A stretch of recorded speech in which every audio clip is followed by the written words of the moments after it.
Hello दोस्तों, welcome back to the channel Srishti study point. और आज हम बात करेंगे यूपी में आरओ के सिलेबस के बारे में कि आरओ की जो वैकेंसी आने वाली हैं उसमें क्या सिलेबस रहने वाला है। साथ ही साथ हम बात करेंगे एग्ज़ाम पैटर्न के बारे में भी पूरी डिटेल में यहाँ पर हम जानकारी लेंगे। वीडियो में बने रहिएगा दोस्तों, वीडियो बहुत अच्छी होने वाली है। और आप सभी को पता है कि यूपी पीएससी ने एक विज्ञप्ति निकाली है कल ही, उसमें अपना उन्होंने जो भाव हैं वो क्लियर कर दिए हैं कि आरओ की वैकेंसी बहुत जल्दी आने वाली हैं। तो इसलिए आप लोग बिल्कुल डट जाइए पढ़ाई में, और पढ़ाई में आप तभी लगेंगे जब आपको अच्छे से सिलेबस पता हो और उसके साथ साथ एग्ज़ाम पैटर्न भी पता हो। तो इन दोनों के बारे में हम बात करेंगे, क्योंकि आपको बता दें कि अगर इसकी वैकेंसी अगस्त में आ जाती हैं, यानी कि अगस्त लास्ट में या सितंबर के फर्स्ट वीक में आ जाती हैं, तो डेफिनेटली आपको मैं बता दूं कि नवंबर में जो है एग्ज़ाम इसका हो जाएगा। क्यों मैं ये कह रही हूँ? क्योंकि आप जो उनकी परीक्षा तिथि की यूपी पीएससी की पूरी लिस्ट आती है, तो उसमें जो उन्होंने रिज़र्व रखी हैं डेट, उसमें नवंबर की डेट आप देखिएगा, मिड नवंबर में डेट जो है वो खाली हैं, उसी में ये एग्ज़ाम हो जाएगा। और 2024 का इलेक्शन है, तो उससे पहले ही नियुक्ति देने की भी कोशिश करेंगे। तो चलिए दोस्तों, शुरू करते हैं कि किस तरह का एग्ज़ाम पैटर्न है यहाँ पर। और वीडियो अगर आपको अच्छी लगी तो लाइक कीजिएगा, चैनल पर नए हो तो सब्सक्राइब भी कर लीजिएगा।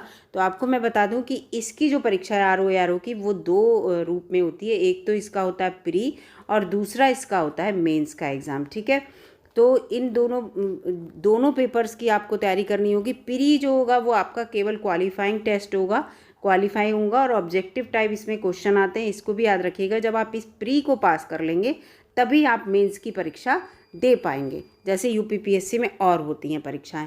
लेकिन यहाँ पर पॉजिटिव चीज़ क्या है, वो है कि आपके पास इसमें इंटरव्यू नहीं है। ठीक है, तो ये एक अच्छी बात है बच्चों के लिए कि इसमें इंटरव्यू नहीं है। इंटरव्यू ना होने से ये होता है कि बहुत से बच्चे इंटरव्यू से घबराते हैं, तो बहुत सी परीक्षाएं वो देना पसंद नहीं करते हैं, और लेवल भी उसके फिर 3 हो जाते हैं। इसमें केवल 2 लेवल में परीक्षा है, और इंटरव्यू वाले में 3 लेवल प्लस इंटरव्यू हो जाता है। तो ये बहुत से बच्चों के लिए अच्छी भी है, और उसके साथ साथ इसमें जो सैलरी है वो भी अच्छी है। तो प्री का यहाँ पर सिलेबस देख लेते हैं, जिसे हम प्रारंभिक परीक्षा कहते हैं। उसका पाठ्यक्रम क्या है और कितने नंबर का होता है। तो देखिए, प्री में आप दिमाग में सिर्फ 2 बातें रखिए कि आपके लिए एक तो सामान्य अध्ययन आएगा। ठीक है, सामान्य अध्ययन का मतलब कोई छोटी बात भी मत समझिए, सामान्य अध्ययन आएगा। और इसके बाद आपके साथ जो होगा वो हिंदी आएगी। ये 2 चीज़ें बस दिमाग में रखनी है। तो सामान्य अध्ययन में जो ये 2 घंटे का पेपर होता है, 140 इसमें क्वेश्चन आते हैं। ठीक है, और 140 नंबर का ही ये पेपर होता है। अब ये जबकि ओवरऑल 200 नंबर का होता है, अब बचे 60 नंबर, तो 60 नंबर में आपकी हिंदी आएगी। ठीक है, 60 नंबर की हिंदी आएगी। तो जो आपके 140 नंबर जिससे बनने हैं उसका सिलेबस देख लेते हैं। तो इसमें विज्ञान भी आपको देखने को मिलेगी। सामान्य विज्ञान का मतलब है कि फिजिक्स भी आपको मिलेगी देखने को, केमिस्ट्री भी मिलेगी देखने को, और बायो भी देखने को मिलेगी। फिर हिस्ट्री आएगी। हिस्ट्री के साथ भारतीय राष्ट्रीय आंदोलन, ये भी हिस्ट्री में ही होते हैं। इसके साथ पॉलिटी आ गया कि भारतीय राजतंत्र, फिर अर्थव्यवस्था आपकी क्या आ गई, इसमें आपकी इकोनॉमिक्स आ गई। फिर उसकी संस्कृति, भारत की संस्कृति से रिलेटेड तो बहुत क्वेश्चन आते हैं। आप हिस्ट्री से ले लीजिए, चाहे किसी से भी ले लीजिए, आजकल हमारी संस्कृति से जुड़े हुए क्वेश्चन बहुत आ रहे हैं। भारतीय कृषि, वाणिज्य और व्यापार, तो ये सब यहाँ पर जो है एग्रीकल्चर और इससे रिलेटेड बहुत सारा आ गया। फिर ये जनसंख्या, पर्यावरण, नगरीकरण, तो ये आ गया आपका एनवायरनमेंट से रिलेटेड।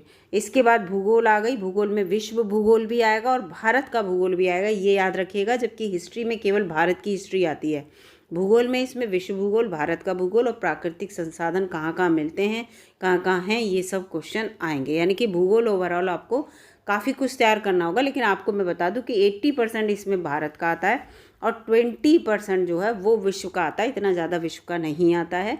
जैसे यूपी पीएससी की, यूपी पीसीएस वाली जिसने परीक्षा दी होगी वो बच्चे समझ रहे होंगे। इसके साथ साथ ये अधुनातन, राष्ट्रीय और अंतर्राष्ट्रीय महत्वपूर्ण घटनाक्रम, तो आप समझ जाइए कि करंट अफेयर भी आएगा इसमें। करंट अफेयर को पढ़ते रहिए, पिछले लास्ट 1 साल का या 7-8 महीने का करंट अफेयर पढ़ लीजिए अच्छे से। अगर नवंबर में एग्ज़ाम हो रहा है तो आप समझ जाइए कि आप जनवरी से नवंबर तक का पूरा करंट अफेयर अच्छे से पढ़ लीजिए। चैनल पर वीडियोस हैं, वो भी देख सकते हैं। सामान्य बौद्धिक क्षमता, इसका मतलब रीजनिंग भी आएगी। और उत्तर प्रदेश से रिलेटेड उत्तर प्रदेश के क्वेश्चन भी हैं। देखिए, उत्तर प्रदेश शिक्षा, संस्कृति, कृषि, उद्योग, व्यापार, सामाजिक प्रथाएं, तो यूपी से भी रिलेटेड बहुत सारे क्वेश्चन आएंगे। तो यहाँ पर आपको समझ में आ गया कि सामान्य अध्ययन में कोई भी चीज़, भले ये छोटा सा पार्ट लेकर है, इसमें कोई भी चीज़ ऐसी अछूती जिसे कहूँगी नहीं है कि जो नहीं आ रही हो। जो यूपीपीएससी जो पीसीएस वाला जो एग्ज़ाम बच्चे कहते हैं जैसे, उसमें जो सब कुछ आता है वो इसमें भी आ रहा है।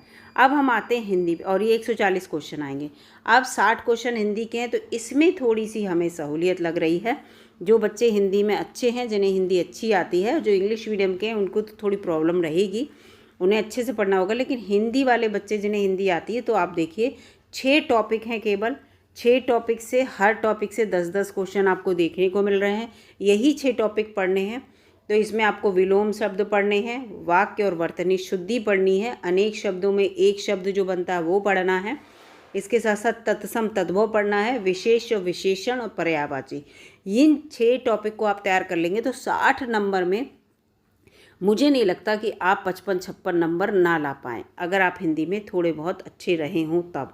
ये काफ़ी अच्छा आपका ये वो है, स्कोरिंग पॉइंट है यहाँ पर। और ये आपको पता है कि केवल क्वालिफाइंग है प्रारंभिक परीक्षा।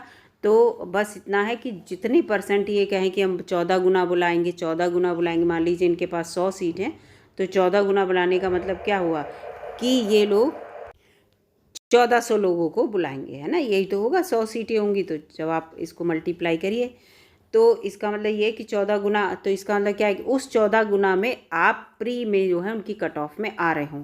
अगर आप आ रहे हैं तो आपको मेंस की परीक्षा देने को मिलेगी डेफिनेटली, ठीक है। तो इस चीज़ को बस ध्यान रखिएगा। तो आपको क्या चीज़ स्कोरिंग करनी है, तो पूरा इसका कि कैसे आप तैयारी करें, इसको लेकर भी मैं एक वीडियो आऊँगी। लेकिन पहले आज हम पाठ्यक्रम और एग्ज़ाम पैटर्न पढ़ लेते हैं।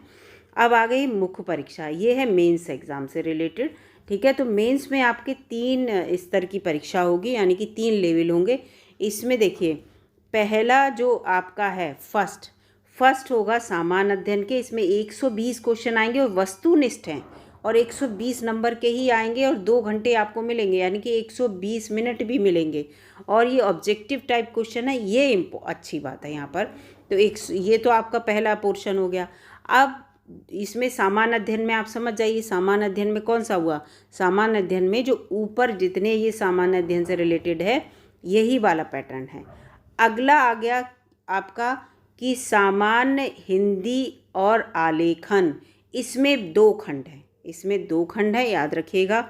ये 2.5 घंटे के खंड होगा, जो सब्जेक्टिव रहेगा आपका, इसमें 120 नंबर का होगा। और इसमें क्या क्या आपको करना है, इसके एक खंड की बात कर रही हूँ। ये दूसरे वाले जो सामान्य हिंदी है और आलेखन, इसके एक खंड की बात मैं कर रही हूँ। इसमें आपको एक गद्यांश मिलेगा, उसका शीर्षक, सारांश और 3 रेखांकित जो भी अंश दिए होंगे उनकी आपको व्याख्या करनी होगी लिखित में, ठीक है। इसको याद रखिएगा, लिखित में व्याख्या करनी होगी। इसके बाद इसी खंड का की ही बात कर रहे हैं हम, जो दूसरे पोर्शन के खंड 1 की बात कर रहे हैं, उसमें आपको सरकारी पत्र की सारणी रूप में सार लेखन करना होगा 15 नंबरों में। पत्राचार से रिलेटेड पूरे सारे प्रकार के आपको पत्र जो हैं वो तैयार करने होंगे। इसके साथ ये देखिए ना, अंक से ध्यान मत रखिए, ये 24 अंकों का, ये 15 अंकों का पत्र लेखन है। 24 अंकों में आपको सारे लेटर याद करने हैं और उनको लिखना है, लिखने को आ जाएगा। ये लेटर बनाने को आता है बाकायदा, किस पैटर्न में ये लेटर लिखे जाते हैं। फिर शब्दावली आपको चेंज करनी होगी। अंग्रेजी से हिंदी के लिए 5 शब्द मिलेंगे, 10 अंक के होंगे। हिंदी के शब्द होंगे, उन्हें इंग्लिश में बदलने होंगे, उनके 10 अंक होंगे। मुहावरे लोकोक्तियाँ 5 आएंगी, उनके 10 अंक होंगे। और उसके साथ साथ कंप्यूटर ज्ञान भी इसके साथ जुड़ा होगा। तो ये सब जो है आपका दूसरे पोर्शन का पहला खंड है। पहले पोर्शन में तो आपको पता ऑब्जेक्टिव जीएस आएगी। अब इसका दूसरे पोर्शन का दूसरे खंड में क्या है, इसके लिए आपको केवल आधा घंटा मिलेगा और 60 नंबर का ये पेपर है, ठीक है। अब इसमें भी आपकी हिंदी आ गई, यहाँ पर क्या आ गई, हिंदी आ गई। लेकिन आपको यहाँ लिखित में लिखना है यहाँ, ठीक है। इस चीज़ को याद रखना, ये लिखने के लिए है। अब यहाँ देखिए, विलोम शब्द आएंगे, 6 शब्द दिए जाएंगे 12 अंकों के। वाक्य और वर्तनी शुद्धि, अनेक शब्दों के एक शब्द, ऊपर जैसे था सेम वही है। तत्सम तत्व, और इसके साथ साथ ये जो है विशेष और विशेषण, इसके भी 6 शब्द आएंगे। 12 अंकों के होंगे, ठीक है। इसका मतलब हर शब्द 1 अंक का होगा। तो ये जो है वो आप जो ऊपर तैयार करेंगे वही 60 नंबर आपको यहाँ भी मिलेंगे। और ऊपर ऊपर कितने नंबर का था? ऊपर भी 60 नंबर का था, आपको पता है ये प्री के पेपर में। लेकिन ये ऑब्जेक्टिव था।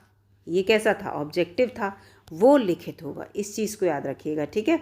तो आपका क्या हुआ? खंड 1 मैंने आपको बता दिया, मतलब भाग 1 मुख्य परीक्षा का, भाग 2 भी बता दिया। सामान्य हिंदी आएगी उसमें और आलेखन वगैरह आएगा। हिंदी में सब कुछ आ जाएगा, आपको दिख रहा है, हिंदी से अंग्रेजी, अंग्रेजी से हिंदी, मुहावरे, लोकोक्तियाँ। और फिर आधे घंटे में आपको इतने, ये यानी कि 6 दूनी 12, 6 तीन 18, 6 चौक 24, 6 पंजे 30 शब्द आपको बनाने होंगे। 30 ही जो 30 मिनट मिलेंगे। 1 मिनट में 6 शब्द आपको देने होंगे अगर उन्होंने दिया। उसके बाद ये 30सा पोर्शन आ गया हिंदी निबंध। ये बहुत इंपॉर्टेंट है और ये अच्छा नंबर भी मिलता है इसमें। मैं आपको बताऊं, जिस बच्चे ने बीईओ वगैरह की परीक्षा दी हो और रिजल्ट आया हो तो आप देखना निबंध में काफ़ी अच्छे नंबर मिल जाते हैं। तो ये 3 घंटे का आपका पेपर होगा, ये वाला तीसरा वाला, ठीक है। और इसमें इसके अंतर्गत 3 प्रश्न होंगे। प्रत्येक प्रश्न के एक एक शीर्षक का चयन करते हुए दी गई समय सीमा में कुल आपको 3 ही निबंध लिखने हैं। और ये 3 पोर्शन से ही आपको एक एक क्वेश्चन दिया जाएगा। एक पोर्शन से आपको कोई एक अपने आप याद कर लीजिए, और लगभग ये तीनों क्वेश्चन दिए रहते हैं, उसमें आपको ऑप्शन दिए रहेगा। ऐसे ही ये 3 हैं, ऐसे ही ये 3 है। अगर आप केवल इनसे ही रिलेटेड पढ़िए, एक्स्ट्रा मत पढ़िए, तो आप समझ लीजिए 9 जो पॉइंट हैं इनमें से आपको 3 सेलेक्ट कर लेने हैं, उनको अच्छे से। तो आप अगर 2-2 भी सेलेक्ट कर लेंगे दोस्तों, मैं बताऊं, कोई एक छोड़ दीजिए, मैं अपनी तैयारी के अनुसार बता रही हूँ, एक छोड़ दीजिए, इसके 2 तैयार कर लीजिए, कोई से जो अच्छे लग रहे हैं इसके 2 तैयार कर लीजिए और ऊपर वाले के। तो आपको एक एक डेफिनेटली मिल जाएगा और एक ही एक आपको लिखना है ना, एक ही एक तो लिखना है। शब्द सीमा 600 शब्दों में इसको आपको लिख के देना और 40-40 अंकों के ये होते हैं। तो 3 ही निबंध लिखने हैं, तीनों पोर्शन से एक एक आएगा। ये मत सोचिएगा कि ये 3 ही केवल टॉपिक तैयार कर चले जाएँ तो इसमें से मिल जाएगा, नहीं। एक इसमें से मिलेगा, एक इसमें से मिलेगा और एक इसमें से मिलेगा, ये आपको बता दूं। तो ये पूरी मैंने आपको यहाँ पे डिटेल में जानकारी दे दी प्री का और मेंस का पेपर के बारे में। देखो दोस्तों, पहले तो मैं आपको अगर आप थोड़ा जो है चाह रहे हैं तो देखिए, जब तक आप प्री पास नहीं होंगे मेंस तो आपको देने को मिलेगा नहीं। तो इसलिए आप क्या करिए कि प्री की डट के तैयारी कीजिए। जब प्री की आप बहुत डट के तैयारी कर लेंगे तो देखिए मेंस का पहला पेपर आपका तैयार हो जाएगा और मेंस का ही दूसरा पेपर भी आपका तैयार हो जाएगा, वो हिंदी से रिलेटेड है काफ़ी हद तक। तीसरा पेपर निबंध से रिलेटेड रह जाएगा, वो आप जब आपके मेंस का एग्ज़ाम देने की डेट आए उससे पहले आप तैयारी कर लेंगे। तो मेरे ख्याल से अगर आप चाहते हैं कि आप एक जो अपने लिए आरओ की सीट जो है वो क्लियर कर लें, एक सीट अपने लिए बना लें, तो पहले प्री की अच्छे से तैयारी कर लीजिए। प्री का जो सिलेबस है उस पर ध्यान दीजिए। उस पर ध्यान देंगे तो डेफिनेटली आप आगे की सीढ़ी भी पार कर पाएंगे, क्योंकि कहते हैं ना, पहली स्टेप तो पार करिए।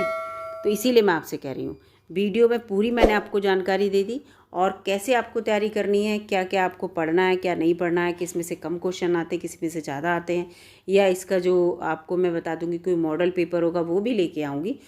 तो दोस्तों वीडियो में बने रहिएगा, चैनल पर बने रहिएगा, सब्सक्राइब कर लीजिए चैनल, क्योंकि आपको जो है ऑथेंटिक न्यूज़ इससे रिलेटेड और अपडेट जितने भी हैं वो मैं देती रहूँगी। मिलती हूँ आपसे अगली वीडियो में, तब तक के लिए नमस्कार दोस्तों।